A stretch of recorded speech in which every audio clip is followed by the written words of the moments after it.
Que joia! Obrigada, Léo. Boa noite de novo. É uma alegria muito, muito grande estar aqui com vocês. Itajubá é uma igreja muito amada por mim, de tabela, né? E obrigada, Léo, pelo convite, pela confiança.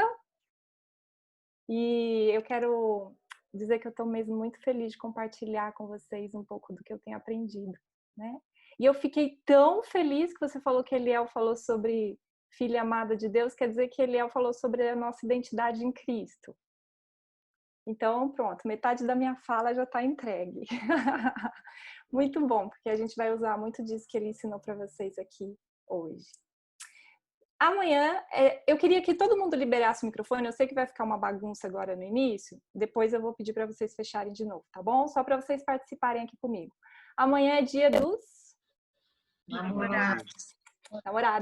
E aí, eu e o Léo, a gente estava conversando sobre o quão oportuno seria conversar aqui um pouco com vocês sobre relacionamento conjugal, né? Sobre esses afetos, sobre o amor, para que a comemoração amanhã seja plena e completa, né? E eu queria ouvir um pouco de vocês o seguinte. Quando a gente fala... Esses dias a Bruna, a minha mais velha, tem 7 anos. Ela falou assim para mim: mamãe, o que é namorar? O que é namorado? Por que as pessoas namoram? E aí eu falei: filha, as pessoas namoram para elas se conhecerem e elas verem se elas vão se casar. E aí ela perguntou: por que as pessoas se casam? E eu queria perguntar isso para vocês hoje. Por que as pessoas se casam? Por que vocês acham que as pessoas se casam? Para que as pessoas se casam?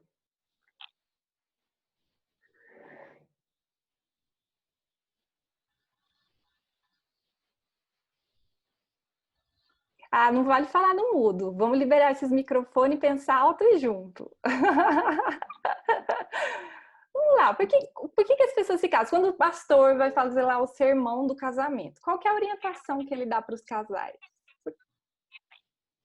O Adalberto sabe. Por que você quis casar? Não é bom que o homem viva só, né? Não é bom que o homem viva só. É isso aí. Quem mais? É uma instituição perfeita criada por Deus. Uma instituição perfeita criada por Deus.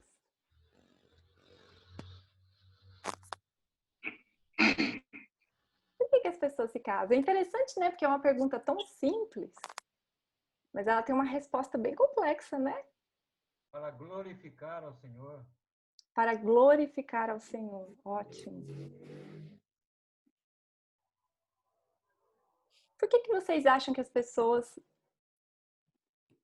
Quais são as expectativas que as pessoas têm no casamento? Elas esperam que o casamento lhes ofereça o quê? Constituir família. Constituir família. Filhos. Filhos. Um ditado, sei lá, uma coisa que eu penso que é errado, que é aquela história de que um pouco tempo atrás a gente falava que a gente casa para fazer o outro feliz, né? Aquele negócio de... Também não é muito legal isso não, né? A gente casa para fazer o outro. Na verdade, as pessoas têm a expectativa de casar para ser feliz, né? Ser feliz.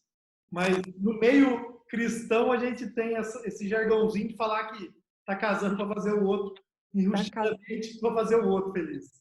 Aham. Vamos pensar um pouco em música romântica. As músicas românticas contam muito. Pensa aí numa música romântica que você gosta bastante. Ou que toca muito. Eu vou falar uma da época da minha adolescência. Roupa Nova. Quem é que curtia Roupa Nova? Tarso, levanta a mão aí, Tarso. Assim, eu sei que é fãzão. Tá comigo. As duas mãos. Olha aqui, quando eu era adolescente, eu cantava, até fechava os olhinhos assim, erguia a mão e cantava assim: mais que a luz das estrelas. Não é isso a música do Meu Universo é Você? O que mais? O que tá tocando? O que as músicas românticas cantam? Bem, se for puxar para essa época aí, Lia, as metades das laranjas. As metades das laranjas. Não, o Fábio Júnior. O que mais? As clássicas. Vamos lá. Quer ver uma mais novinha? É que eu não sei direito, mas vamos lá. A música não é meu forte. Sou eu assim, sem você. Nossa, tem uns 10 anos esse negócio aí, no mínimo 15 anos. Não é mais nova, não? É mais nova que é nova, eu acho. Banana, sei, banana, sou eu assim, sem mais você. nova que roupa nova. O que mais? Mas o Ricardo e a Jane sabe aí, ó. Ricardo é músico. Vamos lá, Ricardo, ajuda aí. Boa noite, Fê. O Ronaldo também sabe. Música lá de São Paulo. Não é possível, gente, que vocês não pensarem uma música aí. Uma frase. Pode cantar sertanejo, gente. Pode. Sertanejos são as melhores.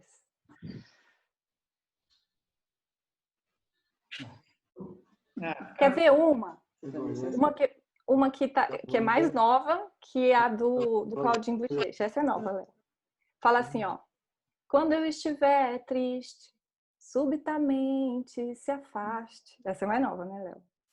E quando eu estiver, simplesmente desface, né? E depois, assim, quando eu estiver morto, prometa que você não vai me matar no seu coração, não é isso? O que essas músicas mostram e elas falam pra gente? Elas falam sobre expectativas. Quais são as nossas expectativas e o que as pessoas têm de expectativas nos relacionamentos amorosos. Se a gente parar para avaliar bem as letras das músicas que a gente canta, a gente vai começar a perceber o quanto essas expectativas, elas são irreais. E elas são impossíveis de serem cumpridas e bem realizadas pela outra pessoa. Gente, vê a música do Roupa Nova. O meu universo é você. Né? Essa música que eu cantei, subitamente se afaste. A moral da música é assim. Olha só, por favor, se anule e se adapte a mim. E faça exatamente como eu quero, para eu ficar bem, por favor. Né? Faça isso. Se a gente for pensar na música tal sem tal sou eu assim sem você, é mais ou menos assim. Se eu não tiver você, eu não tenho propósito. Eu não existo. Ela fala isso. Eu não existo longe de você. Né? A minha existência está condicionada à existência da outra pessoa. Se a gente pensar na música, por exemplo, que o pastor colocou, as metades das laranjas, né? Você é a minha outra metade, então eu sou só meia e eu preciso de alguém para me completar, para me tornar inteiro. E isso parece uma brincadeira, mas essas músicas que estão soltas, né? E essas músicas que a gente canta, elas são músicas que vão revelando o quanto que nós esperamos, e nós esperamos mesmo que o nosso parceiro, que o nosso companheiro cumpra essas expectativas, as nossas expectativas. E qual que é o grande problema disso? É porque nós temos faltas. Nós temos sombras, né? A gente tem questões que a gente traz de uma vida muito anterior à nossa vida romântica. Então, eu sou psicóloga e eu faço terapia de casal, né? Eu atendo casais. E, gente, é muito comum quando eu recebo no meu consultório casais que estão em crise, e quando eu vou fazendo o diagnóstico do que está acontecendo, eu percebo que o problema está lá no início, antes mesmo deles se casarem. Porque um esperava do outro que o outro resolvesse o seu problema, a sua falta. O seu problema de identidade. E aí eu acho maravilhoso que o Eliel tenha falado para vocês sobre a identidade nossa em Cristo, porque esse problema de identidade e essa falta que nós carregamos muitas vezes por conta da nossa história familiar, por conta dos nossos pais, por conta do desenrolar da nossa vida, essa falta ela não pode ser suprida num relacionamento amoroso. Ela não pode ser resolvida num relacionamento amoroso. Ela só pode ser resolvida em Cristo. Então, eu vou trazer para a prática. Funciona mais ou menos assim. Vamos imaginar que eu tenha crescido numa família em que eu me sentisse o tempo inteiro inútil. Então, meus irmãos eram bacanas, meus irmãos eram inteligentes e eu era a inútil. Eu cresci acreditando que eu sou inútil. E por onde eu passo, eu acredito que eu sou inútil. Eu uso um óculos de um pressuposto que tudo que eu faço é inútil. Quando eu me caso, eu espero que o meu marido me reconheça e que ele me faça me sentir muito importante e especial. Que ele me faça me sentir assim absolutamente musa, diva, rainha. Só que eu me caso com essa expectativa e também com o óculos da inutilidade. Então, não importa o quão legal meu marido seja comigo, qualquer deslize, qualquer palavra que remeta à minha dor de me sentir inútil, eu vou falar, viu só? Viu como que você é? Viu como você faz? E eu vou responsabilizar ele por uma falta que não é dele, é minha. Só que essa carência que eu encontro e essa questão que eu encontro no meu coração, ele não é capaz de suprir, ele não é capaz de curar. Ele pode até proporcionar para mim momentos em que eu me sinta absolutamente realizada, em que ele me valorize, em que ele me faça me sentir especial. Mas ele não vai ser capaz de me dar o combustível necessário para suprir essa questão, porque essa é uma questão de identidade. E ele não tem nada a ver com isso. Isso é anterior ao nosso casamento. Esse problema de identidade eu só vou resolver em Jesus. Porque quem eu sou em Jesus? Em Jesus eu não sou inútil. Em Jesus eu sou raça eleita, povo santo, sacerdócio exclusivo, eu sou discípulo, eu sou ramo da videira. Vocês estão entendendo o que eu estou colocando? Como que a gente deposita as nossas faltas no outro e a gente espera realmente que o outro as supra. Então, eu não me sinto feliz e eu me caso esperando que o outro me torne feliz. O pastor Carlos Macau fala assim, eu nunca vi duas pessoas infelizes casarem e se tornarem felizes. Infeliz com infeliz não dá feliz. Ou seja, eu não tenho como esperar do meu cônjuge que ele resolva um problema que é meu. É um problema meu de identidade que eu preciso resolver com Cristo.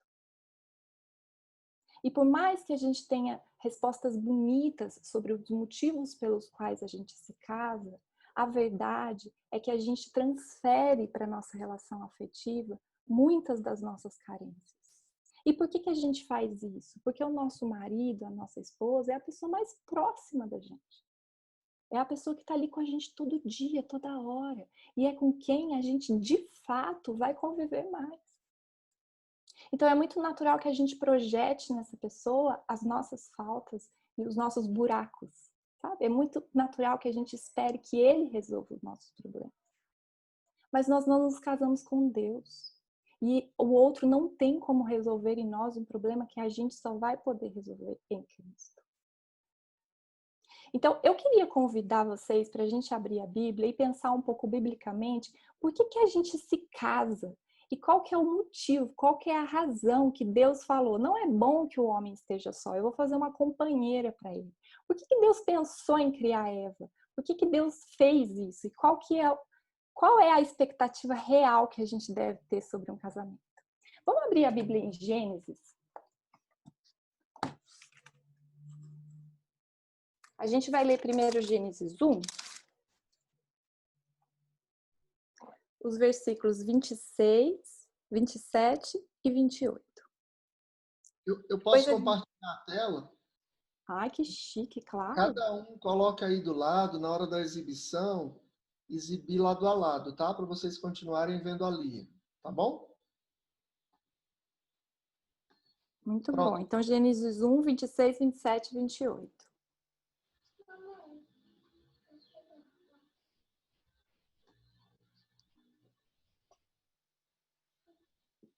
Perfeito. Olha só. Ai, obrigada, Sundá, que eu sou cega. Já estava espremendo os olhinhos. Também disse Deus: façamos o homem à nossa imagem conforme a nossa semelhança. Tenha ele domínio sobre os peixes do mar, sobre as aves do céu, sobre os animais domésticos, sobre toda a terra, sobre todos os répteis que rastejam pela terra. Criou, pois, o homem à sua imagem. A imagem de Deus o criou, homem e mulher os criou. E Deus os abençoou e lhes disse: sede fecundos, multiplicai-vos, enchei a terra e sujeitai-a. Dominai-a sobre os peixes do mar, sobre as aves do céu e sobre todo o animal que esteja sobre a terra. Depois a gente vai para o capítulo 2 e a gente vai ler o verso 18, 19, 20, 21, 22 e 23.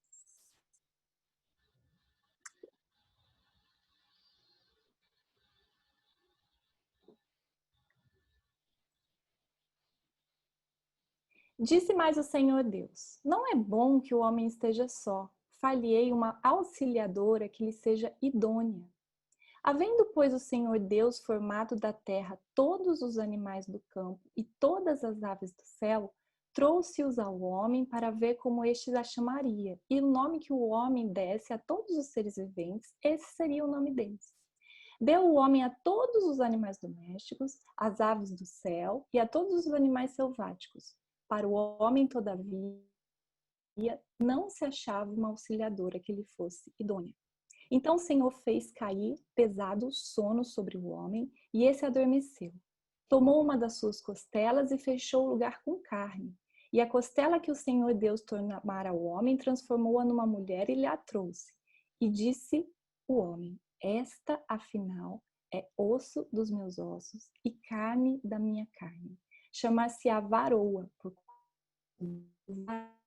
tomada. Quando a gente vê esse texto, a gente percebe claramente que Deus quis imprimir no homem a sua imagem e semelhança. Deus não imprime a sua imagem e semelhança em nenhum outro elemento da criação. Deus coloca a sua imagem apenas no homem.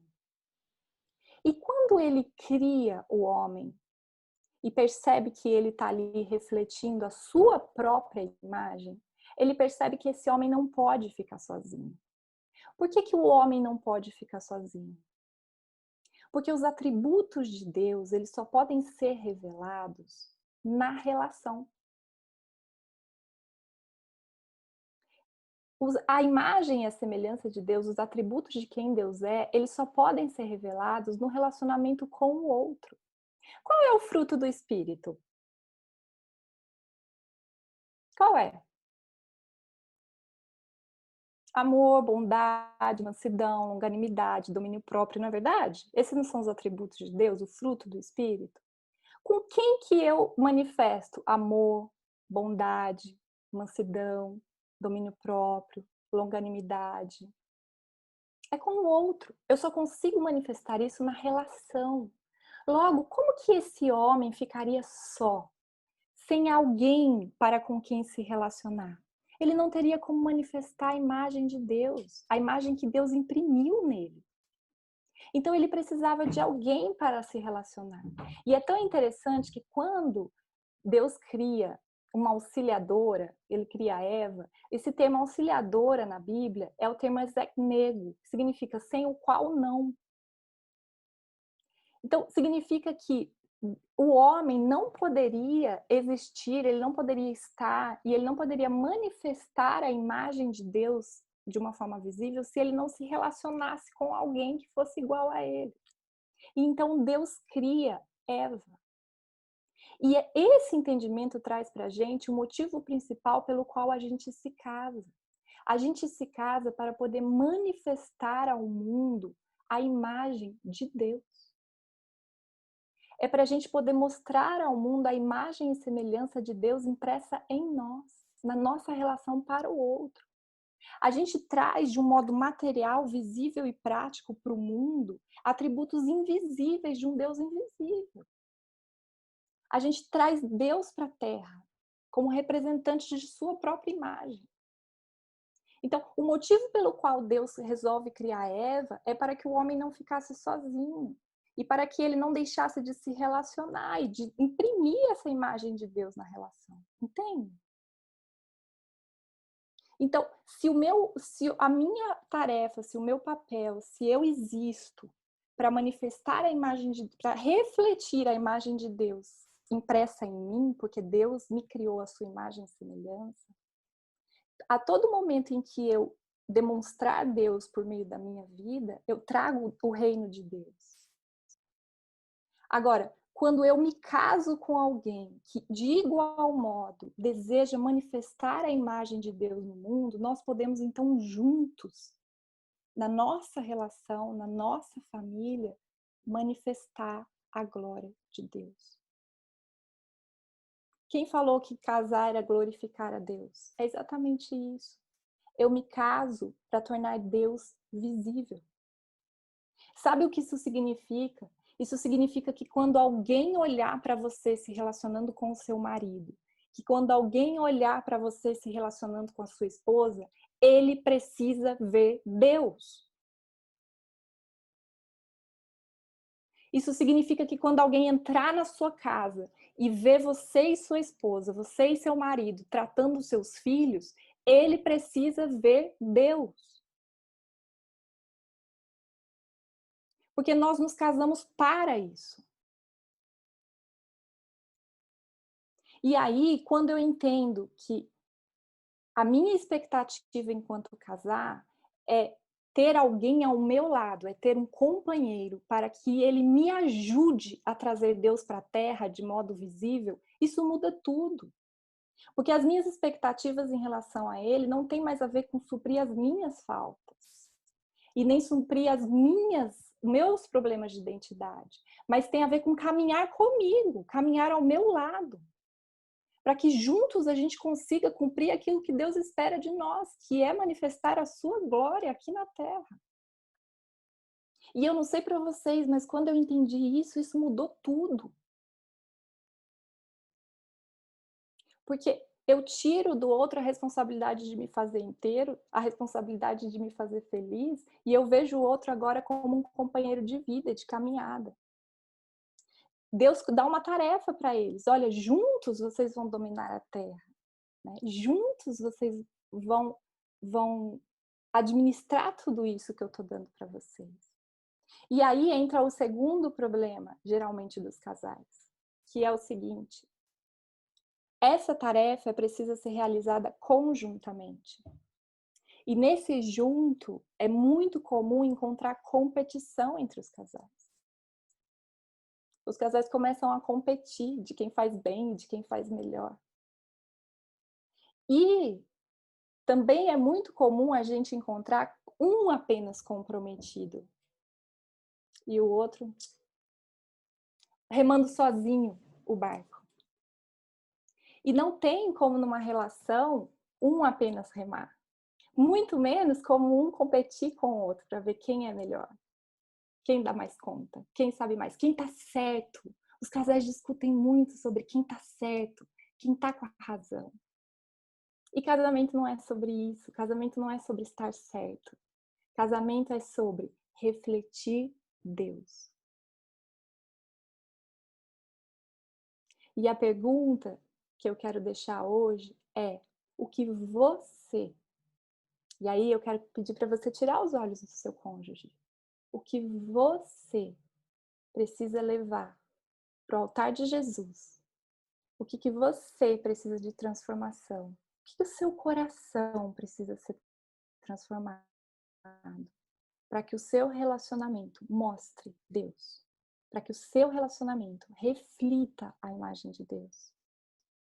Para que as pessoas, ao olhar para você, para a sua casa, para você e para o seu marido, para você e para a sua esposa, vejam Deus. O que você precisa transformar no seu coração? A Bíblia fala que Deus transforma o nosso coração de pedra em coração de carne, não é verdade? A Bíblia fala que Deus pode fazer nova todas as coisas. A Bíblia fala que Deus é um coração que...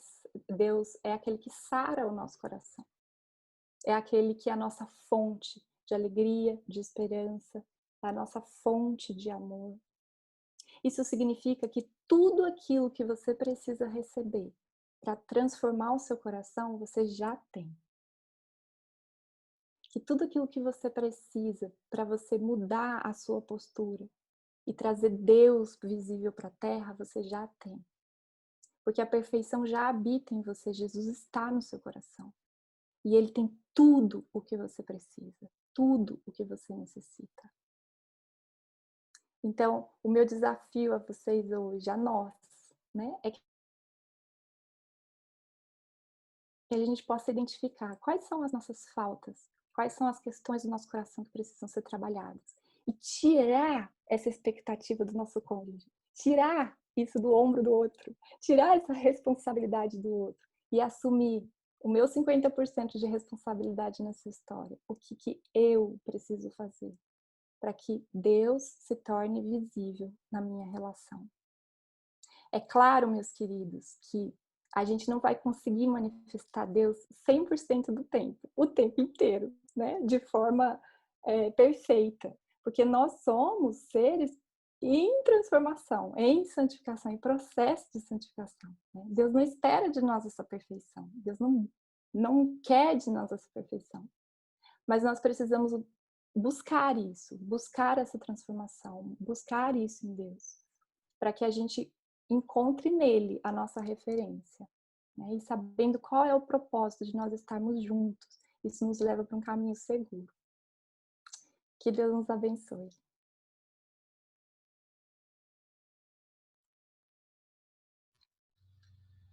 Amém. Obrigado, microfone. Legal. Quem está ali, Lia, é o seu pai ou é a sua mãe? Você não sabe. Eu não sei, Léo. Os dois são fãzaços da filha. Pastor Fábio e Leonora estão nos escutando? Ô, gente, eu quero abrir aqui também se alguém quer fazer algum comentário, quer fazer alguma pergunta, aproveitando a Lia aí, que tem dedicado um bom tempo, né, já da sua, vamos chamar aqui de carreira, entre aspas, né? De estar. Ai, que bonitão. Que gracinha. A biblioteca ou o pai mesmo? O pai, lógico, a biblioteca é só um adendo. Que quiser aproveitar aí, né? Obrigado, Léo. Leonora está atendendo. O pastor também, eu vou aproveitar aí, o pastor também, Fábio, que está nesse engajamento de mexer, trabalhar com pessoas, família, há muito tempo, né? E cultivou isso, acho que na Lia também. Então, se alguém tiver alguma pergunta, quiser aproveitar esse momento aí, vamos aproveitar essas pessoas queridas no nosso meio hoje. Eu não vou falar para o Adalberto começar. O outro pode.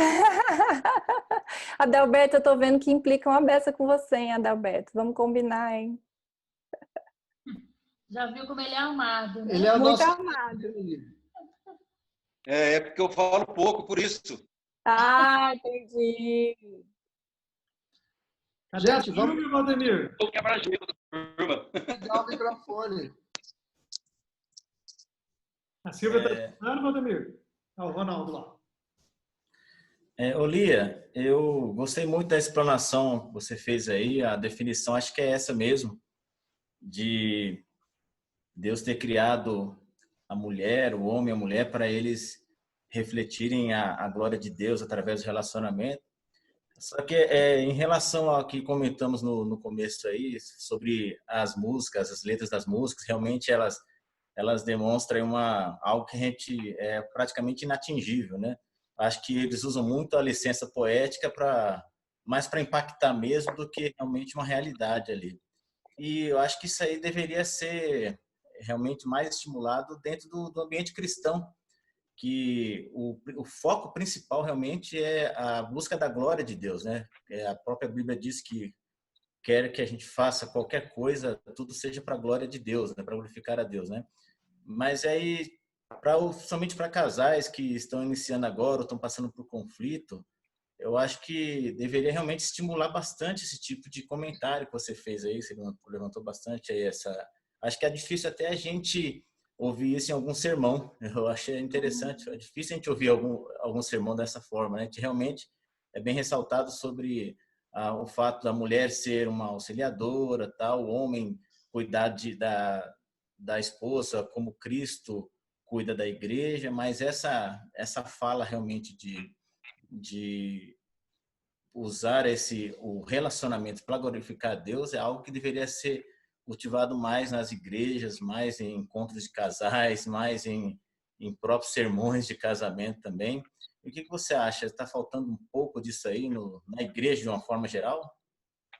Na verdade, eu acho, Ronaldo, que às vezes falta muita clareza, né, sobre essas questões, assim, de qual é de fato o nosso propósito, né? Porque a gente vai ter conflito no casamento.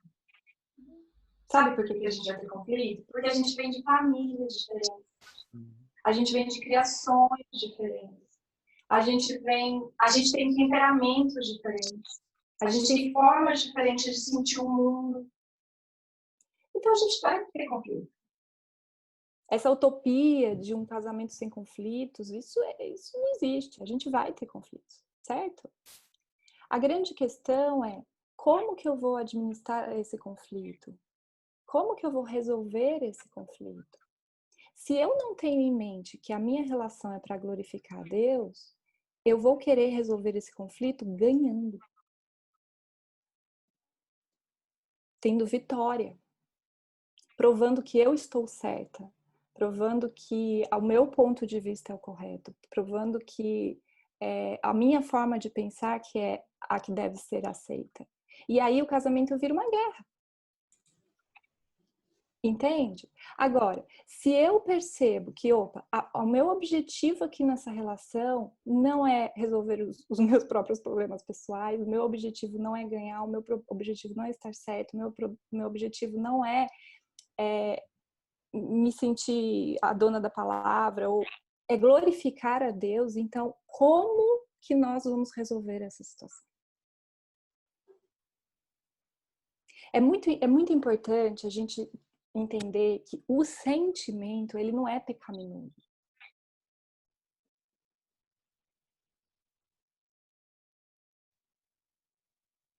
Sentir não é pecado, independente de... Vamos para os Salmos, meu pai é só mestre em Salmos. Vamos para os Salmos. O que Davi escreve em Salmos? Ele escreve que ele estava irado, irritado, que ele queria matar os inimigos, né? Que ele estava profundamente triste, que a alma dele estava profundamente abalada.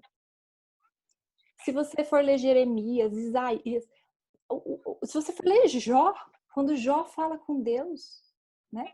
Então, os sentimentos, eles não são pecaminosos. Agora, o que a gente faz diante daquilo que a gente sente? Como é que a gente vai agir diante daquilo que a gente sente? Isso é pecaminoso. Então, eu sentir raiva do meu marido, por exemplo, não é pecaminoso. Eu gritar com ele é. Entende? Então, entre o que eu sinto e como eu vou me comportar com o meu cônjuge, há o propósito. Porque o que vai determinar como eu vou me comportar com o meu parceiro é exatamente qual é o meu propósito de estar com ele. E aí, Ronaldo, eu acho que isso muda tudo.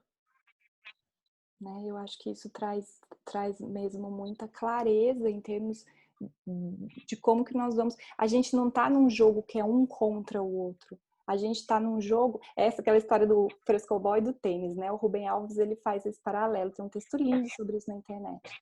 Que os casais jogam tênis, né? Um querendo atacar a bolinha do outro, que quer derrubar a bolinha pro outro. Viu? Só eu estava certo. Mas, na verdade, a gente está jogando frescobol. Né? Se a bolinha cair, os dois perdem. Então, essa noção de que a gente precisa mostrar Deus, que a gente precisa trazer Deus e refletir Deus, muda a forma como nós reagimos ao que nós sentimos. Muda na prática, não fica só na teoria. Concordo. Eu não sei se eu respondi essa pergunta. Eu acho que tem uma coisa interessante que o Ronaldo trabalhou no começo da pergunta, por que isso não é uma coisa que a gente fala tanto na igreja, né? Ou dessa forma, né, Ronaldo? Isso. Logo que a gente chegou aqui, o pai da Lia e a mãe da Lia, né, tiveram mais ou menos, não foi, Léo, no meio do ano com a gente? Não foi, pastor, no meio do ano que você estava? Junho do ano passado, sim. Não, do ano passado. Atrasado. Do primeiro ano nosso aqui. 2016, 17, coisa assim, 17. Há uns 3 anos e meio atrás, o pastor Fábio falou exatamente sobre isso, sobre Imago Dei. Em algum momento para os casais, lembra, pastor? Uhum. Mas é uma verdade, aliás, nós precisamos estar revisitando sempre algumas verdades. Revisitando sempre algumas coisas que são básicas, assim, que são base para a nossa vida. Mas, o pastor, o que falta, às vezes, que nem o Ronaldo estava falando, que é o trabalho do pastor e da Leonora, né? Que é o trabalho com o noivo, né? Com os casais antes de casar. Porque para você entrar, porque quando você entra num casamento sabendo, tendo essa noção, você evita muita dor, né? Muita.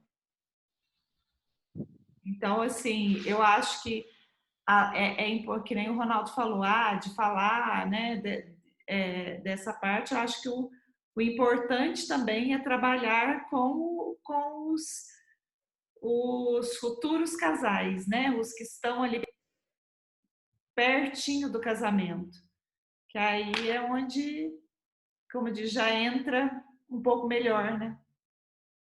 E sabe outra expectativa, Débora, que o que você está falando tem todo sentido? Muitas pessoas entram no casamento com a expectativa de que vão mudar o outro e que vão consertar o outro, né? Então, assim, e elas têm necessidade, por suas histórias, de se sentir salvadoras, né? Resolvedoras. Então, é assim, ele não tem muita responsabilidade não, mas eu vou colocar ele na linha, né? Ela é assim, irritadinha, mas eu vou dar um jeito nela. Como se o casamento fosse transformar a outra pessoa.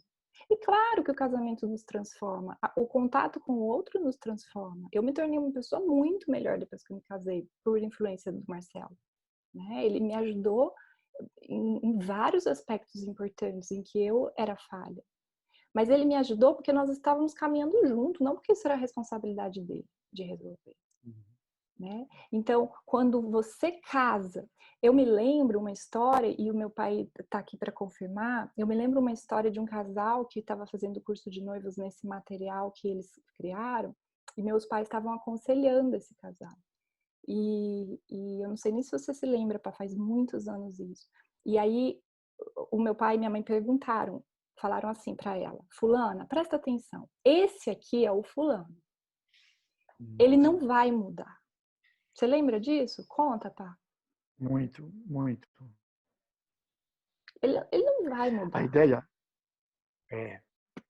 Eles eram noivos o quê? Há 10 anos, 9 anos?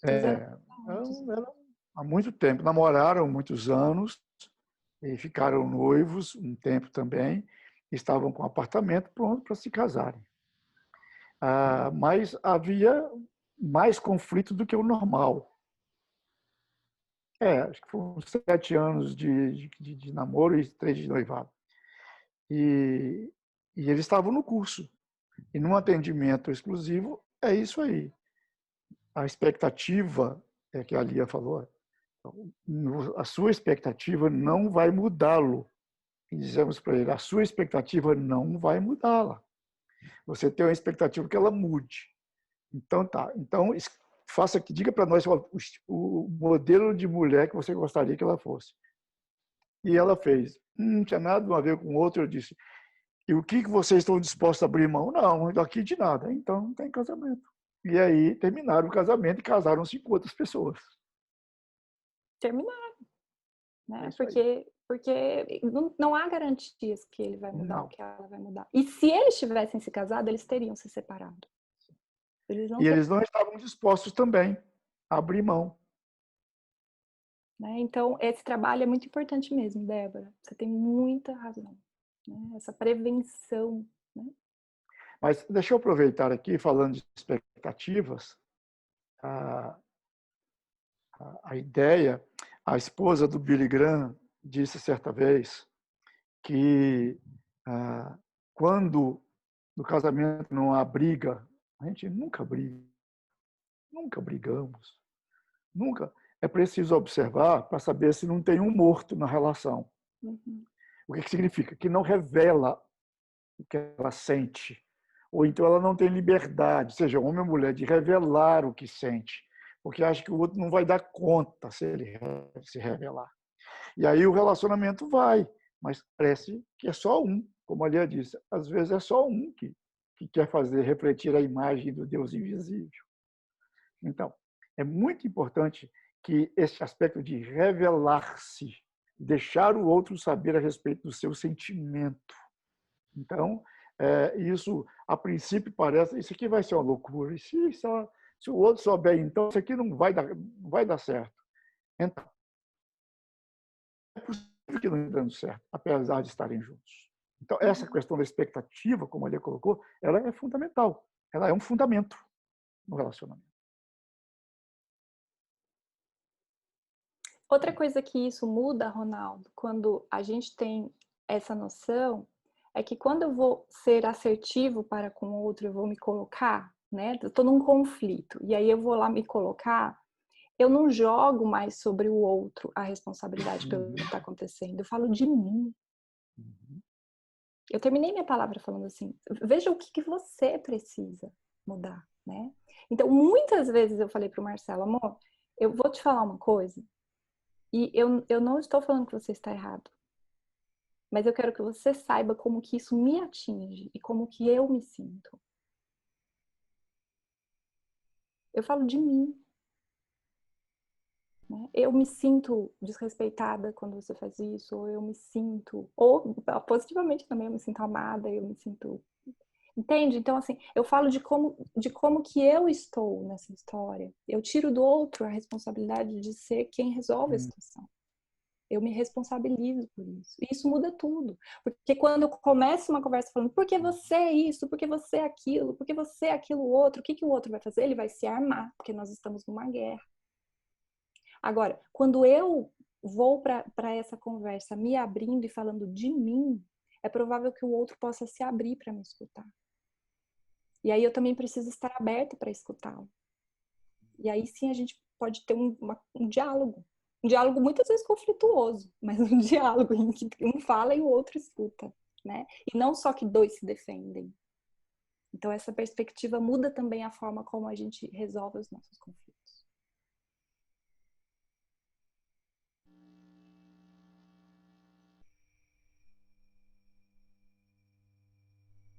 Temos mais perguntas? Mais colocações? Deixa eu botar uma coisa para o pastor Fábio Alia e para os irmãos também. Será que algumas letras das canções não têm alguma coisa de verdade também? Ok. Em primeiro lugar, primariamente, de maneira fundamental, eu estou aqui para glorificar o Senhor. Individualmente, com a minha vida em todos os aspectos, no casamento, o meu casamento tem que ser para glorificar a Deus também, a minha profissão, as minhas posses e tudo mais. Mas, a Lia falou uma coisa aí nas falas delas e a gente já sabe, né? Já ouviu outras vezes. De alguma forma, eu ajudo o outro a melhorar. O outro me ajuda a melhorar. Né? Os dois se tornam uma unidade. Será que o Fábio Júnior não estava certo em alguma coisa? E estava certo em qual coisa? Seja mais específico, para a gente não cometer erros. É que ele é muito fã do... Qual é a frase real que você está perguntando? A Tarsi é muito fã O Fábio Júnior não é um exemplo assim de marido, não, né? Não, nenhum. Ele não é. Mas é um cara que é persistente, está tentando até hoje.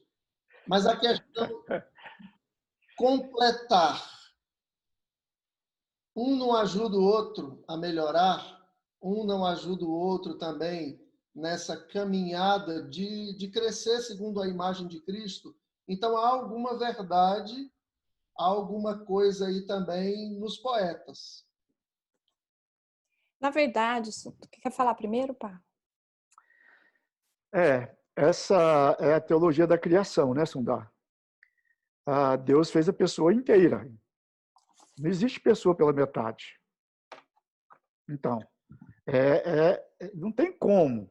Agora, completa a alegria, mesmo que a alegria também eu não posso gerar, mas ele pode, se eu estou feliz e ela está feliz, isso pode acontecer. Pode, por exemplo, a ideia de se tornar uma pessoa melhor, como você falou, excelente. Cada dia, eu estou com 37 anos de casamento, indo para 38. Leonora fez aniversário agora, esses dias. Eu disse para ela, olha, cada dia eu me torno uma pessoa melhor me relacionando com ela. Mas eu sou uma pessoa inteira. E eu tenho que admitir isso integralmente em mim. E eu me revelo para ela e ela... Então, agora, a ideia lá do Fábio Júnior, do meu xará lá, é que até hoje ele não achou. Parece que as tampas que ele acha são doces e azedas, ou ele é doce e as outras são azedas. Então, a ideia ali é que realmente ele é metade sem ela. Ele é metade sem o outro. E não existe metade na obra da criação. Ali eu leio o texto aqui. Não existe metade. Ainda que a mulher tenha sido programada, projetada a partir do homem, ela é uma pessoa completa. Em todos os sentidos. Sundar, eu quero completar o que meu pai está falando, trazendo um pouco a ideia da trindade e da imagem de Deus em nós, né? Deus é um e ele se relaciona em suas três pessoas, Pai, Filho e Espírito Santo, né? Então, Deus, ele tem um atributo relacional, ele é um ser relacional. Quando ele imprime a sua imagem em nós, né? Ele nos torna seres relacionais também. E aí, por isso que ele olha para o homem e fala, não é bom que ele esteja só, e cria uma mulher para ele se relacionar. Então, nós temos em nós uma necessidade inerente que é de relacionamento. Né? Nós precisamos nos relacionar. Por que a quarentena, por exemplo, tá tão difícil? Né? Porque a gente perde muito das nossas relações importantes, dos nossos relacionamentos importantes, né? Por que os idosos, por exemplo, que não lidam com tecnologia estão sofrendo tanto, né? Porque pode parar, você não é velhinho assim, não. Tá aí no todo. Tem remoto aí direto. Por que eles sofrem tanto? Porque eles perdem a capacidade de se relacionar e é muito difícil mesmo. Nós precisamos nos relacionar, né? Sem essa relação, a gente fica com falta, né? Fica faltando mesmo. Então, nós fomos criados para nos relacionar, e isso é fato. E se a gente não se relacionar, a gente vai sentir falta, né? E a relação de homem e mulher é a relação mais íntima que nós podemos ter. Então, nosso coração anseia por ela, né? Então, essa história de você se sentir completo no outro, eu acho que tem um pouco disso, assim, desse pertencimento, né? De você se sentir ali parte do outro, né? Só que qual é a grande questão, o perigo dessa história toda, que é o que a gente conversou hoje? A minha identidade, quem eu sou, não pode depender do outro. Não é o outro que me oferece a minha identidade. Então, quem eu sou em Cristo, eu preciso ser em Cristo. Se eu sou uma pessoa carente que não se sente amada, eu não posso esperar que os outros supram essa carência de amor. Eu preciso suprir isso em Cristo. Se eu me sinto inútil, eu não posso esperar essa realização dos outros. Eu preciso suprir isso em Cristo. Você entende? Essa fonte inesgotável das nossas faltas, a gente não pode colocar essa responsabilidade no outro. E quando a gente tem aí... O Sundar caiu?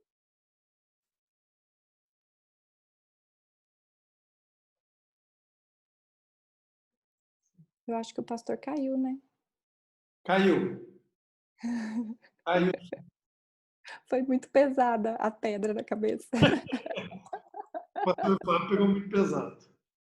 Depois a gente resolve. Continua, depois ele tá gravando, depois ele Ah assiste. lá, ele tá voltando. Acho que ele tá voltando. Meu Tá. computador. Caiu, né? Foi muito pesado. O pastor Fábio Muito pegou pesado. pesado pro senhor. Então eu acho Eu estou provocando. Eu sou cria do pastor Fábio. Então, eu só acho assim, finalizando, né, e acrescentando o que o meu pai falou, eu acho que a responsabilidade de me fazer isso ou aquilo não pode ser do outro, né? Eu não posso precisar do outro para me sentir assim ou assado. Isso eu preciso resolver com Cristo. Tá, eu perdi algum pedaço aí, gente. A gente parou de falar, te esperando. Nós somos bonzinhos. Tá, tinha outra letra de música que eu estava na minha cabeça aqui para provocar de novo, mas o computador me fez raiva aqui. Mas aí você não soube lidar com a sua raiva? Não soube lidar com a minha raiva. Irmãos, eu vou pedir licença que eu tenho que trabalhar daqui a pouquinho. Agradecer aí a participação aí. Parabéns, viu, Léo? Parabéns, pastor, o grupo hoje foi muito bom. Parabéns. Deus abençoe, irmãos. Tchau, boa noite para vocês. Boa noite. Lia, aproveitar que a gente está entre casais. Vamos tirar uma foto aqui, peraí, Ronaldo. Ronaldo, vamos aproveitar o Ronaldo aqui para a gente tirar foto. Quem tiver aí, chega perto da câmera ou liga a câmera, pelo menos 1 segundo. A gente tira a foto, depois a gente continua aqui e libera o Ronaldo lá. Isa! Pronto, obrigado, gente. Ronaldo.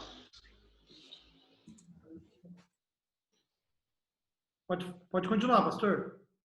Aproveitar o pastor e a Lia aí, que estão no nosso meio, né? Tem mais gente que trabalha com casais aqui que está com o nosso meio. Eu estou provocando, gente, tá? Aproveitando aqui. Dá licença. Eu vou ter que sair também, tá? Muito bom o estudo, viu, Lia? Deus abençoe vocês. Obrigada, Adalberto. Até mais, um prazer. Um abraço para vocês, tá? Deus abençoe você, o seu pai e a família toda aí. Pastor. Oi. Posso falar uma coisinha que eu tô pensando aqui? Talvez seja uma borracha, mas se falando em laranjas, né? Metades das laranjas e tudo. Mesmo a metade da laranja, ela continua sendo laranja, né? Então, assim,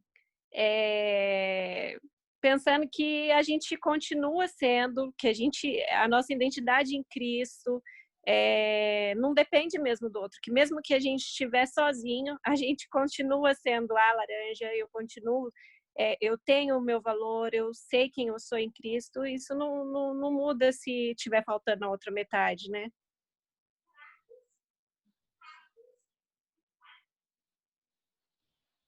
Boa.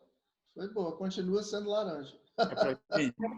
Mas a ideia é que não existe pessoa pela metade. Sim. Não existe.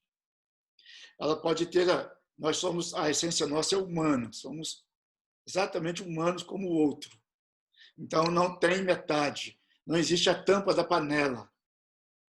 Essa é a ideia, porque não existe ninguém. Deus não fez ninguém pela metade. Ok? Todas as pessoas nascem com as faculdades, exceto um incidente, um acidente, qualquer coisa no nascimento, mas essa é a questão. A questão da expectativa é que quando eu fico definindo o outro, querendo que o outro seja como eu gostaria que ele fosse. Então, e esse conflito é importante, porque é esse conflito que vai ajudar a tratar as coisas que precisam ser tratadas. Né? Vai ajudar o outro a se sentir inteiro. E se eu penso que eu sou metade, só existe uma pessoa no mundo que é capaz de me completar. Entende? Um formato. Porque a panela ela tem que ter uma tampa que cabe. Então, se eu tenho um formato próprio, a pessoa só tem uma pessoa que pode ali me completar. Né? E aí isso vai entrar numa outra conversa, uma outra discussão, mas isso é bem, bem perigoso. Se ver assim, né? Como alguém que precisa de complemento. Eu só quis brincar com a laranja. Sim, entendi. Foi muito boa.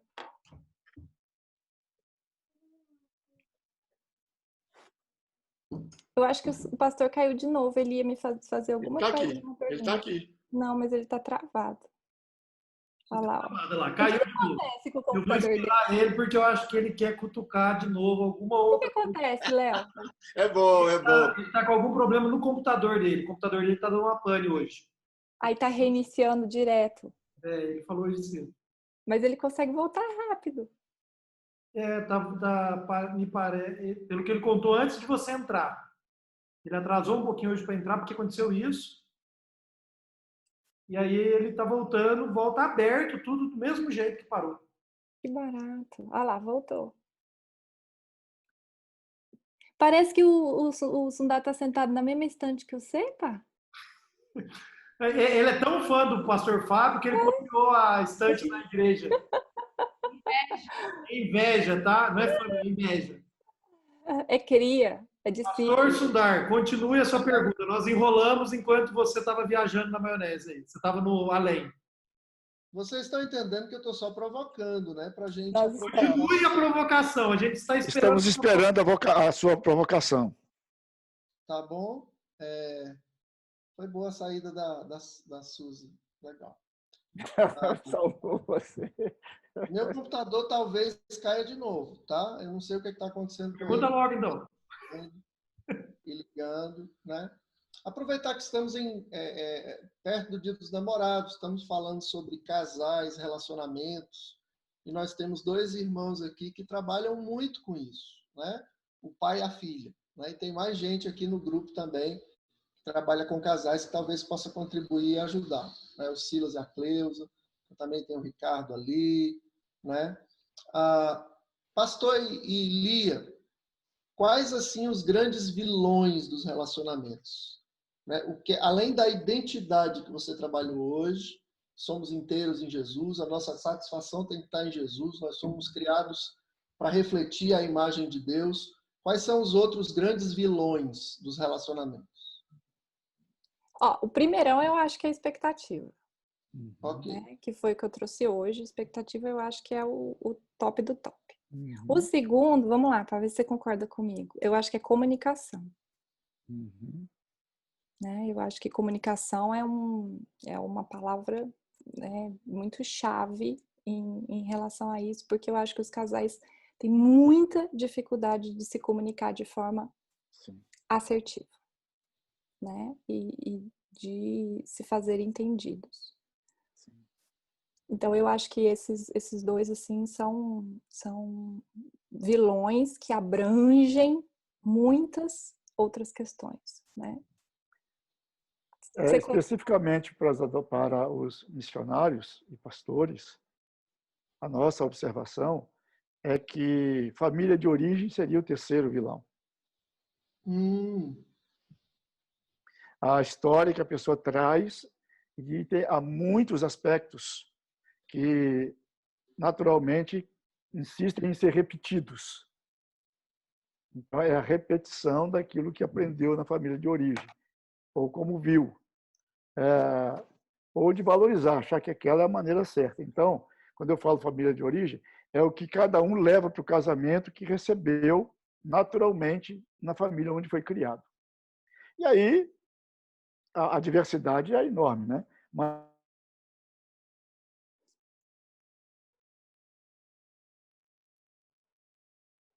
ele travou, né?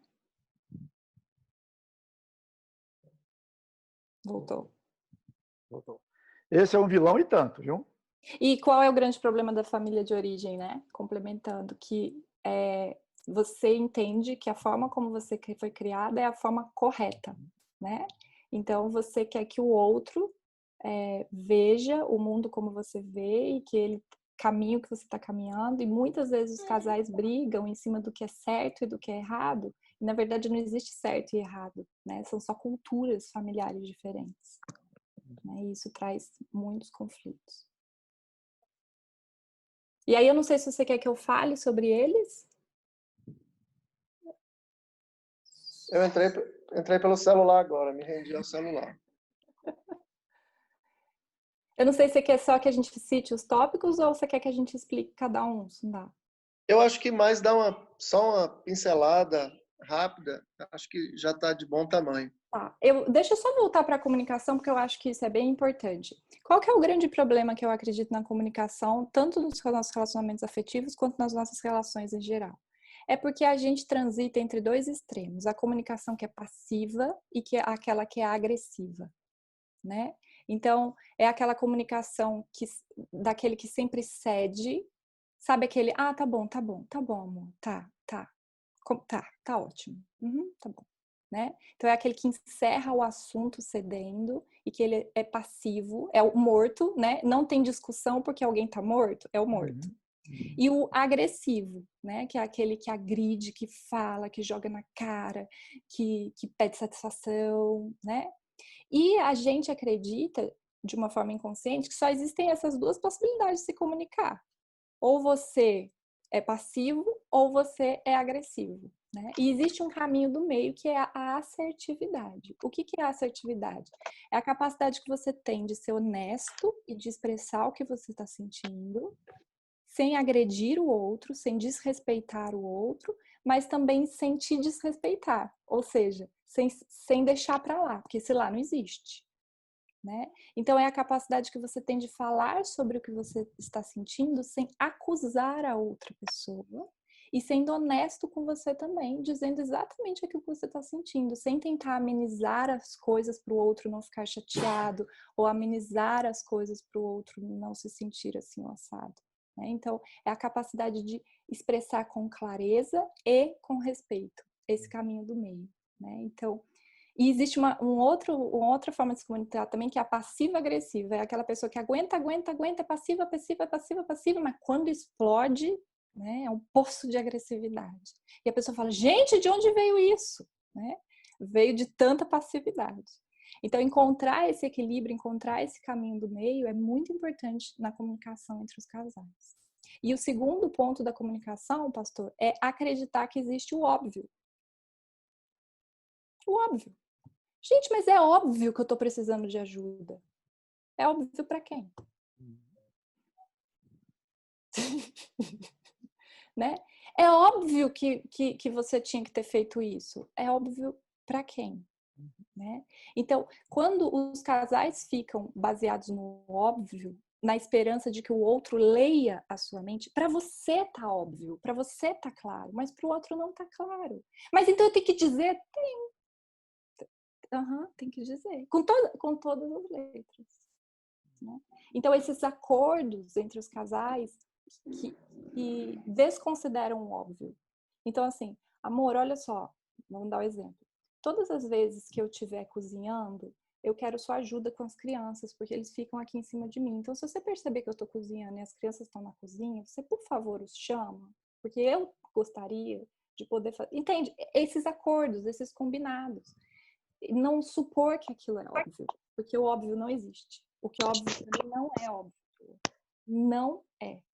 E não precisa ser. É para isso que a gente pode falar e se comunicar e fazer acordos e fazer combinados e chegar a caminhos juntos.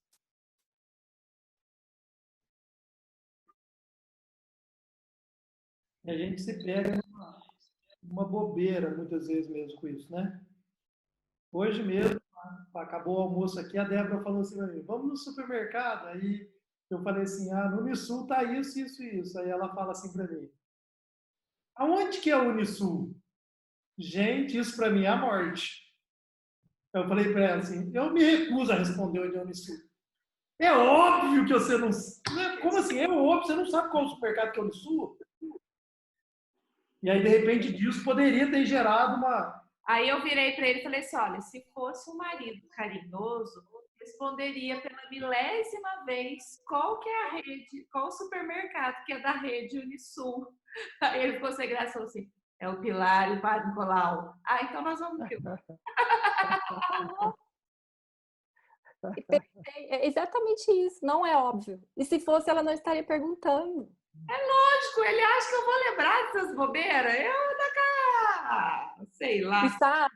E sabe, tem uma coisa também. Às vezes, o que é muito, muito fácil e simples para você, para o outro não é. né? Porque você tem conhecimentos que o outro não tem. Então, por exemplo, existem algumas expressões que, se eu ouvir, são óbvias para mim, óbvio. Porque eu trabalho com isso, que eu leio isso, porque eu trabalho isso o tempo todo. Existem algumas expressões, por exemplo, que são óbvias para o Marcelo, que eu não tenho a mínima ideia do que significa. Né? Então, não é óbvio. Né? Nós fomos criados em famílias diferentes, nós viemos de histórias diferentes, nós temos expectativas diferentes, nós temos conhecimentos diferentes, nós sentimos de forma diferente, não é óbvio. Definitivamente não é. Né? E aí a gente precisa aprender a se colocar sem se ofender, Léo. Né? Mas eu sou Débora, carinhoso, eu lembrei que sou carinhoso pra caramba, tá? Eu respondi numa boa. É, delícia.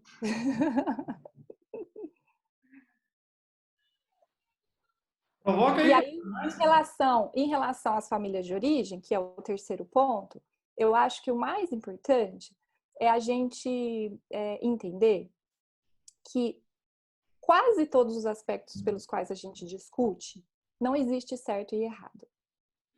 Né? Existem princípios que a gente pode chamar de certo e errado. Por exemplo, traição, é certo ou errado? É errado. Como que é, Léo? É óbvio. Roubar, mentir, esconder, manipular. A gente está falando de princípios. Então, transgredir um desses princípios, a gente vai chamar isso de errado. Agora, vamos supor, quando eu me casei, assim que eu me casei, quando eu ia colocar a nossa mesa de café, eu colocava assim, ó, um jogo americano para cada um prato para cada um pips para cada um, uma xícara para cada um, uma colher para cada um, uma faca para cada um, tudo, um negócio para manteiga, um negócio para geleia, um negócio. Aí o Marcelo olhava e falava assim, meu Deus, amor, para que tanta coisa em cima da mesa? Por quê? Porque na casa dele, eles não colocam cada um pratinho. Coloca as coisas lá, você vai pegando, divide a faca. Aí o Léo, você divide com o Léo a faca que passou na manteiga. Aí o Léo xinga porque ele não quer aquela faca. Né? E daí um pega o do outro, usa a mesma colherinha, vira, não sei o quê. E eu vim de uma família que minha mãe ama colocar mesa. Ela não é, pá. Ela ama. Ela é toda detalhista, ela coloca coisinha lá. Eu vim de uma escola, ele veio hoje. Qual está certa e qual está errada? Não tem certo e errado. São culturas diferentes. E nenhuma delas está certa. E nenhuma está errada. Então, eu e o Marcelo, a gente precisou encontrar o nosso jeito de funcionar. Hoje, na minha casa, a mesa não é nem igual o jeito que a minha mãe colocava e nem igual o jeito que a mãe dele colocava. A gente encontrou um jeito nosso. Entende? Então, assim, se eu fico querendo falar para ele que aquele é o jeito certo e ele querendo dizer para mim que o jeito dele é o certo, a gente não sai disso nunca. Isso vira uma discussão interminável, porque não existe certo e errado. Como que um vai provar para o outro uma coisa que não existe, que não é real? Então, se a gente parar para pensar, é errado, as crianças têm que tomar banho antes de jantar ou depois de jantar? Pode sentar de pijama na mesa ou não pode sentar de pijama na mesa? Tem que tirar o sapato na porta ou pode entrar de sapato em casa? Tem que... Não tem certo, não tem resposta certa. E aí vocês vão precisar combinar e descobrir qual que é o jeito de vocês de funcionar. E isso leva anos para descobrir o jeito de vocês de funcionar. Né? E o muito importante nessa história é você poder respeitar o outro. É poder respeitar o jeito do outro, poder respeitar o que para o outro é importante. Né? Tem coisas, por exemplo, que são importantes para o Marcelo, que não são para mim, mas eu respeito, e vice-versa. E a gente vai se conhecendo, né? E se respeitando. Nazaré, quando eu falei que leva anos, você fez assim, ó. Eu queria te ouvir. O que passou na sua cabecinha?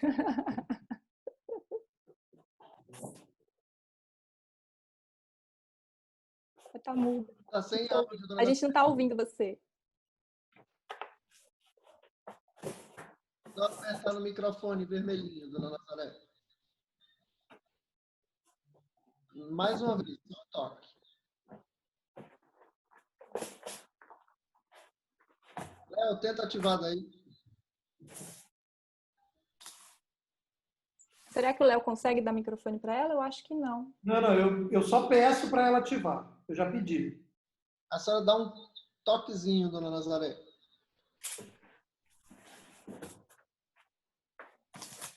Não foi. Ah, não foi. Será que ela tá dando um toquezinho no microfone? Não foi. Acho que ela foi pedir ajuda, né? Vou chamar a Fernanda para ajudar. Tá bom. Ô Silas e Cleusa, não é possível que vocês não vão fazer uma pergunta para eles. Vamos ver se a Nazaré vai conseguir. A Cleusa assim, fala aí, Ben. Vai, entendeu? Ah lá, Nazaré. Aí, Voltou. legal. Então, como eu sou mais velha, né? Mais velha aqui da turma, e eu estou amando esse estudo, viu? Tão gostoso, mas eu estou relembrando tudo que eu vivi com o Regis, tudo. Estou relembrando aqui. E está matando a saudade. Sabe? Já tem um ano que eu estou sozinha, né? Mas é como se viver de novo. A gente fica lembrando tudo. E muita coisa eu errei, tenho certeza, muita coisa eu errei, mas muita coisa eu acertei. E eu sei também que ele errou comigo e ele acertou comigo. Nós vivemos juntos uma vida muito gostosa, muito amorosa. Ele me respeitava como crente em Cristo Jesus e ele não era na época.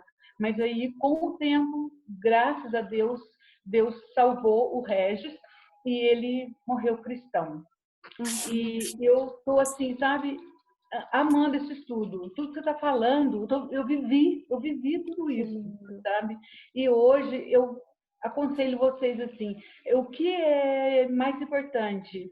Aquela frase comum que todo mundo fala, né? Não sei se nem comum se posso falar isso. É aquela frase inédita, é ter razão ou ser feliz? Então, procure saber. Se você quer ter razão, briga o tempo todo. Agora, se você quer ser feliz, dar atenção para o outro, dar amor, carinho e reconhecer que ele é um ser por completo, como seu pai falou. Ele é um ser completo e eu também sou um ser completo, com as minhas diferenças e ele com as diferenças dele, né? Mas tem uma hora, tem um ponto, um princípio que a gente se entende de que a gente é igual. Em Jesus, nós somos iguais. Nós somos filhos de Deus, escolhidos por Ele. Em Jesus, nós somos iguais. É viver para Deus, viver para agradar a Deus, não para agradar o tempo todo, se agradar. É agradar o outro e agradar a Deus. Parabéns, viu? Gostei muito. Bom, que bom. Em toda a minha vida, eu amei seu estudo. Bom ter a senhora aqui para dar o testemunho vivo do que a gente falou. Ô, Lia, a Cleusa está aqui do meu lado. Cada coisa que você fala, ela concorda. É isso mesmo. Ai, que delícia! Aí eu falei para ela, então fala. Ela quer que eu fale. Ela que está concordando, ela quer que eu fale. Então fala o que você está discordando. Então faz 40 anos que eu vivo isso. Foi muito legal. A gente também já trabalhou com casais. E realmente a gente aprendeu muito trabalhando com casais, com as dificuldades dos casais, a gente via a nossa dificuldade. E é muito gostoso a gente participar de uma conversa dessa. Eu concordei com o Ronaldo quando ele disse que às vezes falta falar sobre isso na igreja, né? Mas tudo foi muito bom. Está sendo bom. Que bom.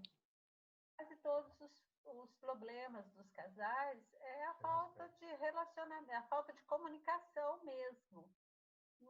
Sabe, é chegar no ceder. Eu acho que muitas vezes tem que ser de cada um ceder um pouco. E são poucas, assim, é o mínimo que um casal briga. Muitas vezes chegava para a gente brigas porque o marido não quer tirar o cocô do cachorro. Não, mas você que quer cachorro, eu não quero cachorro, então por que eu vou tirar? Fica lá, mas eu não vou tirar. Por que você não pode tirar? Porque eu não gosto de cachorro, não queria cachorro. Então é isso, não é tanto assim, problemas muito grandes, não. São coisas bem corriqueiras mesmo hoje. Eu vejo que é coisas bem corriqueiras mesmo, que atrapalham e que acabam o relacionamento. Exatamente, são os ratinhos da rotina, né? Que vão corroendo a base e daqui a pouco a casa cai, né? Exatamente. Os famosos raposinhos, né?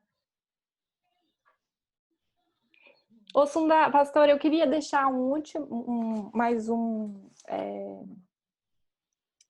vilão, que eu acredito que está ainda na comunicação.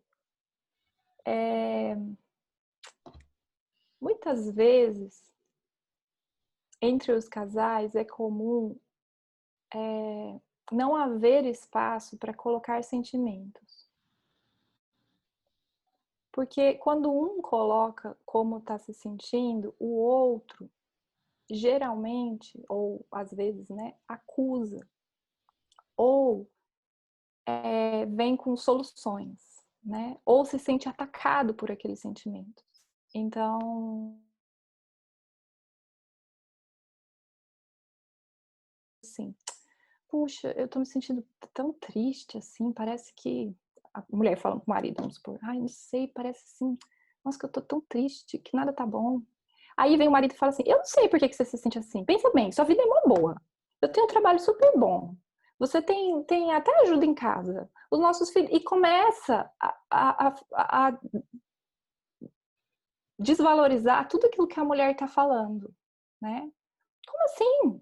Por que você está sentindo isso? Mas que bobeira, mas para de bobeira, né? Então, é muito comum eu receber mulheres, especialmente, que falam assim, Lia, eu tô me sentindo louca, parece que eu sou a louca lá de casa, né? Porque parece que tudo que eu falo, eu tô problemática, eu tô doente, eu preciso eu tô ficando maluca, né? E muitas vezes as mulheres querem que os maridos desabafem, né? Fica assim, ele não fala nada, ele não se coloca, ele não diz como ele se sente. Aí quando o marido vai dizer, o que ele recebe? Incompreensão, né? Absoluta incompreensão. E aí a mulher começa a se defender, mas que absurdo, mas por que você está sentindo isso? Então, um importante movimento que a gente precisa fazer na comunicação dos casais é o movimento de validação dos sentimentos. O que é validar sentimentos? É permitir que o outro sinta o que ele está sentindo. Não significa concordar com aquilo. Não significa sentir o mesmo. Não significa, muitas vezes, compreender, porque às vezes você não compreende como é que a pessoa possa estar se sentindo daquele jeito. Mas é estar ali disponível para ouvir a forma como a pessoa está se sentindo. Lá em casa a gente brinca assim, eu só quero desabafar, deixa eu desabafar. Né? Então, às vezes a pessoa ela não quer solução, ela não quer que você resolva, ela não quer que você dê uma solução, ela não quer que você dê uma resposta, ela só quer ser ouvida e compreendida. E aí, para a gente compreender como o outro está se sentindo, a gente precisa silenciar a nossa voz, inclusive a nossa voz interna. Então, geralmente, como que funciona uma conversa? Enquanto a pessoa está aqui desabafando, eu já estou pensando o que eu vou responder, o que eu vou falar, se eu concordo, se eu não concordo, o que eu acho daquilo. É dar uma silenciada nessa voz interna e estar certo de que eu estou ouvindo o outro. Ouvindo. Ouvir como que ele se sente, o que ele está achando, o que ele está pensando. Fazer perguntas para entender melhor. E permitir que o outro sinta o que está sentindo. Né? Talvez aquela conversa não tenha um final, um desfecho, uma solução, uma resolução, mas certamente essa pessoa vai se sentir amada, acolhida, né? E respeitada, porque ela teve um ouvido ali. Então, validar o sentimento é permitir que o outro se expresse sem que isso necessite de defesa, de solução, ou que você tenha necessariamente algo para falar. É ouvir, é permitir que o outro sinta, é estar disponível nessa intimidade. Falar sobre sentimentos é um dos níveis mais profundos da intimidade que você pode ter com a outra pessoa. Né? É abrir esse canal, abrir essa porta, deixar o outro falar. Legal. Eu te mandei uma mensagenzinha aí no privado para ti, para o pastor Fábio. Eu sugiro que seja a última pergunta. mas além do nível marido e mulher, né, dessa fala que você disse, eu lembro de um colega nosso lá, o presbítero Gabino, o grande Gabino, que é um irmão que Deus me deu, assim, não de sangue, mas um irmão em Cristo. Eu ligava às vezes para ele, né, por aqui, né, porque tem coisas que você compartilha com a esposa, tem coisas que tem a ver com o teu trabalho, com o teu ministério, coisas bem particulares, bem pontuais, que não dá mesmo, né? É como o livro do Menino Maluquinho, né? Tem coisa que você conta para fulaninha, tem coisa que você conta para o Beltrano, tem coisa que você conta para... Tem coisa que você não conta para a esposa, né? E nesse nível de amizade, de profundidade, aí eu ligava para o Gabino, aí o Gabino, elocubre, o que você está fazendo para elocubrar, né? Ou seja, só para jogar a conversa fora, só para eu falar e para ele ouvir. Né? E da mesma forma, às vezes ele ligava, cara, eu estou te ligando só para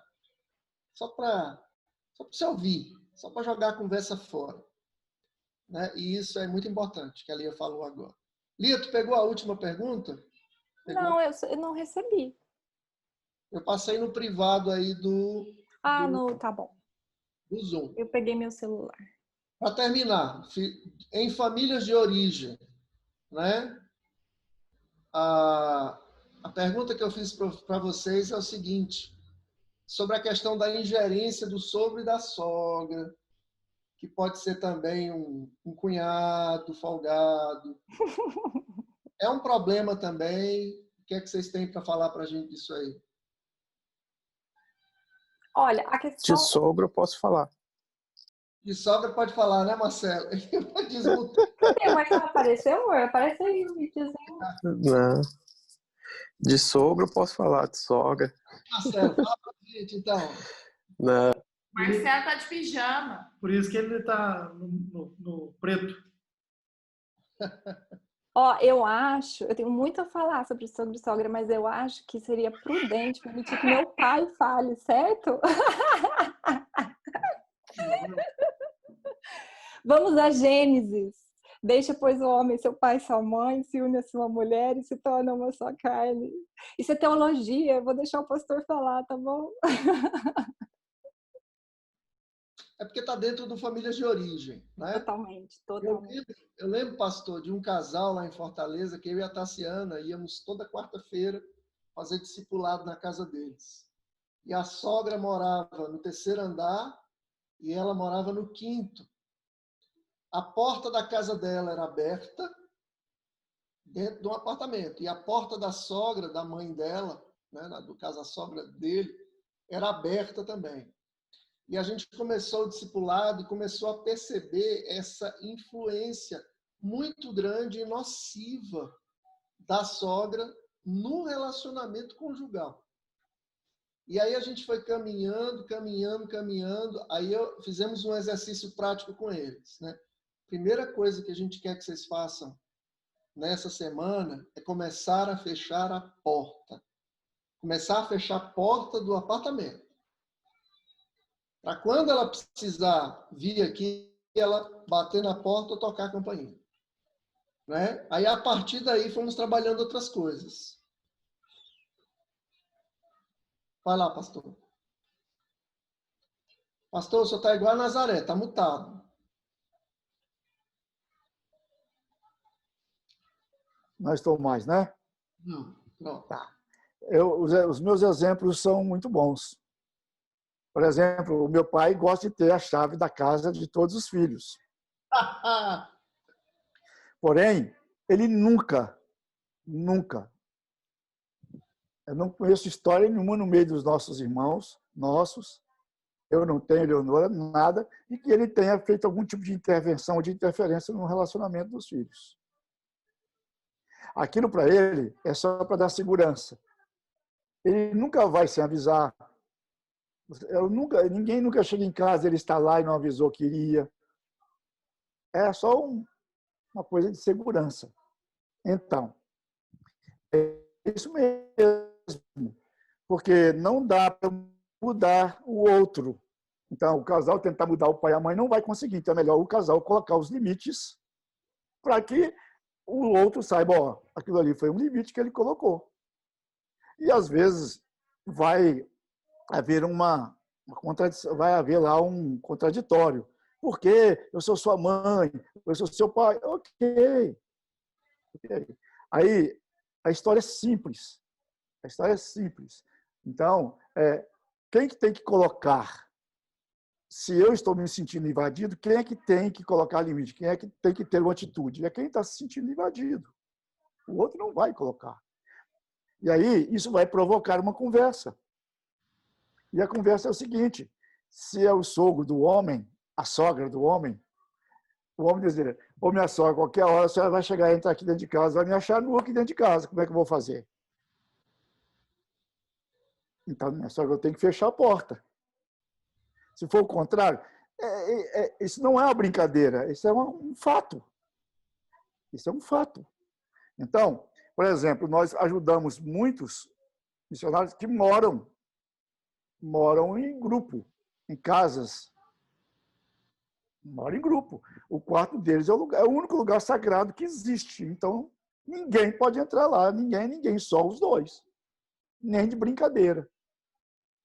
Né? Mas também conhecemos famílias que as casas, o pai compra um terreno grande e vai construindo casa aqui para os filhos no quintal, ou então sobe o prédio, para cada um ter um apartamento ali. Ok, pode ser. Então, isso é um papel importante. Quem põe limite é quem está sendo invadido. Então, quando o texto diz assim, agora você vai casar, você vai escolher sua mulher, e você que é mãe dele, pai dele, viu? Por favor, deixe eles em paz. O texto não diz isso. O texto diz que sou eu quem faço isso. É o casal. Então, é muito importante isso. Por quê? Porque isso vai ajudar o outro. A ideia é aquela de achar que o jeito dela, da mãe ou do pai, é o jeito certo e o filho a filha. Por exemplo, nós atendemos uma pessoa que acordava às 6 horas da manhã todo dia. Mas para quê? Não, porque se a minha mãe ligar e eu não estiver acordado, ela vai dizer, mas preguiçosa você, uma hora dessa ainda, 6h10 e 15 já, você ainda está dormindo ainda? Então ela acordava com medo que a mãe ligasse e chamasse ela de preguiçosa. Então, é aquelas vozes que a Lia falou. É aquilo ali que vai... A família de origem, quando eu coloquei, é isso mesmo.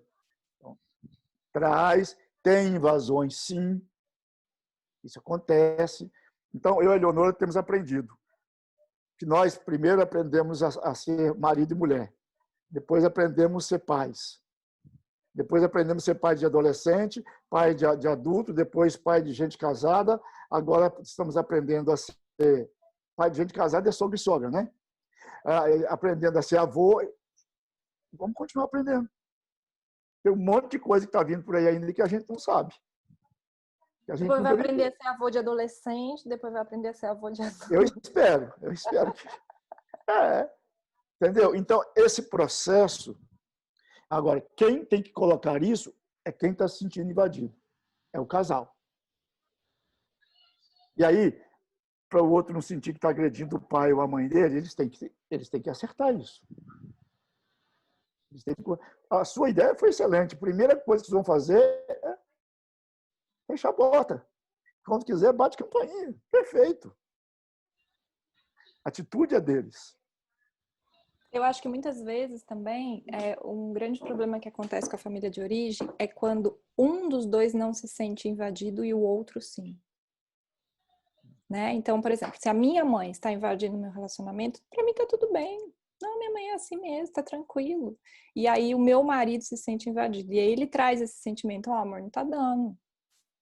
Sei lá, sua mãe tá... Não, amor, não, minha mãe é assim, não, minha mãe é assim mesmo, fica tranquilo. E aí eu continuo ali naquela aliança com a minha mãe, né? Eu acho que o mais importante em relação à família de origem é entender que agora o meu núcleo de decisão não é mais os meus pais, né? É o meu marido. E que nós precisamos ter uma aliança um com o outro. Eu preciso me casar com ele nesse sentido, né? Agora eu preciso decidir as coisas com ele, eu preciso resolver as coisas com ele, e é a ele que eu devo satisfação, né? Então, fazer essa transição não é uma transição fácil. Eu precisei fazer vários ajustes com os meus pais quando eu me casei, né? Porque a nossa relação era muito boa, era muito íntima e a gente precisou se ajustar, né? Eu me lembro que assim que eu me casei, o Marcelo embarcava. Então, eu ficava muito tempo em casa sozinha, né? E aí, quando o Marcelo embarcava, por exemplo, minha mãe me ligava todo dia para saber se eu tinha chegado, se eu tinha entrado, se eu tinha, né? Ela fazia isso quando eu era solteira. E aí eu lembro que um dia eu brinquei com ela, falei, mãe, eu já resolvi tudo com o Marcelo, já tá tudo resolvido, né? Então, assim, essa coisa são coisas que a gente vai aprendendo mesmo, né? Porque ela estava se vendo ali responsável por mim de novo, porque eu estava sozinha, e são ajustes que às vezes a relação é super saudável, mas ela vai precisar passar por esses ajustes, né? Então, é muito importante que o casal entenda que a partir do momento que ele se casa, essa aliança precisa estar firmada entre eles, né? Não dá para um estar casado com o pai e com a mãe, porque senão não tem aliança aqui. Às vezes eu recebo casais na clínica que estão casados há 15, 20 anos, e aí eu falo para eles assim, olha, eu tenho uma notícia para dar para vocês. Vocês não se casaram ainda. Né? Você, fulano, está casado com sua mãe, e você, fulana, está casada com a sua mãe ou com seu pai, né? E aí é por isso que vocês não conseguem viver bem, porque vocês não se casaram, né? Vocês não decidem as coisas entre vocês. E acho também importante ressaltar que ter uma aliança com o parceiro e deixar de ter aliança com os pais é no sentido de decisão, não no sentido de honra. Né? Não no sentido de respeito, não é deixar pai e mãe para lá e virar as costas, né? Muitas vezes, ainda enquanto casal, a gente recorre aos nossos pais, né? Para pedir conselhos, para pedir orientação. Então, não significa, mas juntos, em acordo. Eu não vou lá, né, por baixo dos panos e ligo pro meu pai, para minha mãe, combino com eles, depois conto pro Marcelo. Nem o Marcelo faz isso com os pais dele, né? É em comum acordo. Então, não é virar as costas para os pais, né? Longe disso. Continuam sempre sendo a nossa âncora, né? Nossa referência, né? Uma coisa legal que a gente precisa lembrar é que dá aquela ideia de que parece que a gente deixará o homem. Tem a ver com uma distância geográfica, um negócio assim. Não, o cara às vezes ele monta a tenda próximo, mas é muito mais uma questão emocional mesmo, né? Sim. Emocional. Agora... E às vezes você tá longe e tá lá dentro. Tá lá dentro, é. Tudo a ver. Agora, que a distância física ajuda. É mais difícil, e eu não tô falando só de famílias disfuncionais, não, de famílias funcionais mesmo. É mais difícil você colocar limites nas expectativas, tal, quando você tá ali muito, né, por exemplo, morando na mesma casa embaixo e em cima, do que quando você tem uma mesmo que seja pequena, uma pequena distância física. Isso colabora, né? Mas, enfim, não precisa. No meu caso, ajudou muito a distância geográfica, né? Amo papai, mamãe, a gente tinha um relacionamento de que o pastor e a Lia sabem, né? Eu fazia tudo em casa, levava as meninas para a escola, não sei o quê, apartava briga, resolvia não sei o quê, abria loja, uma série de coisas. Então, com o casamento, houve uma ruptura muito grande, né? Então, a distância geográfica ajudou pra caramba. Mas meu pai e minha mãe continuam sendo a minha âncora, né? Quando eu preciso, né? Pai, isso aqui, mãe, isso aqui, né? E não tem nada a ver com honrar ou desonrar, né? Teve um dia que eu precisei botar limites, né? E é interessante, né? A gente põe limite na nossa família, o parceiro põe limite, né? O cônjuge põe limite na família dele, né? A gente vai trabalhando isso para que os conflitos sejam os menores possíveis, né? Teve um dia que eu precisei dizer, pai, peraí, papai é bem opinioso, né? Como ele diz, né? Imagina. Lá em casa com uma semana de casado, sei lá, uma semana e meia, né? Querendo mudar o quadro de lugar. Peraí, pai. Casa, a dona da casa está passeando. Só tá de brincadeira. E na maior de brincadeira ali na esportiva, aí ele se tocou da coisa, não é? Então a gente precisa realmente aprender isso aí. Muito bom estar com vocês, gente. Já passamos das 10 horas.